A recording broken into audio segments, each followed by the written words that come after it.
इमाम मुअज्जिन सन्मान हक्कासाठी संघटित लढ्याची घोषणा। वक्फ विधेयकाला तीव्र विरोध। 30 सप्टेंबरला चेतना लॉन येथे ओवेसींच्या उपस्थितीत बैठक।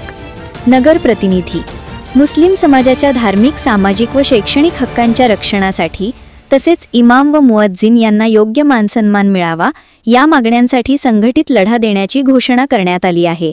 या संदर्भात 30 सप्टेंबर रोजी चेतना लॉन औरंगाबाद रोड येथे MIM अध्यक्ष बॅरिस्टर असदुद्दीन ओवेसी यांच्या उपस्थितीत विशेष बैठक होणार आहे।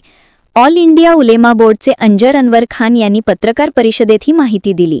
त्यांनी सांगितले की इमाम व मुअज्जिन यांना शासकीय पातळीवर मान्यता, नियमित मानधन, आरोग्य विमा व निवृत्ती वेतन योजना लागू करणे आवश्यक आहे।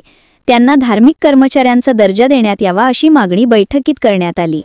त्याचबरोबर नव्या वक्फ विधेयकाला उपस्थितांनी तीव्र विरोध दर्शवला।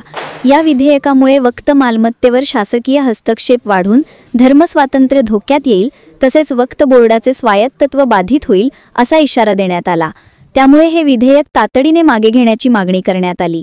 शैक्षणिक व सामाजिक हक्कांसाठी मुस्लिम विद्यार्थ्यांना शिष्यवृत्ती योजनेची प्रभावी अंमलबजावणी, मदरस्यांच्या शिक्षणाचे आधुनिकीकरण, मुस्लिम महिलांसाठी व्यावसायिक प्रशिक्षण व रोजगाराच्या संधी वाढवणे, तसेच वक्फ मालमत्तेचे सर्वेक्षण व डिजिटल नोंदणी करून अतिक्रमणांवर कठोर कारवाई करण्यावर भर देण्यात आला। अंजार खान म्हणाले की या सर्व मागण्यांसाठी जिल्हानिहाय जनजागृती सभा, राज्यस्तरीय परिषद व आंदोलनात्मक कार्यक्रम राबवले जातील।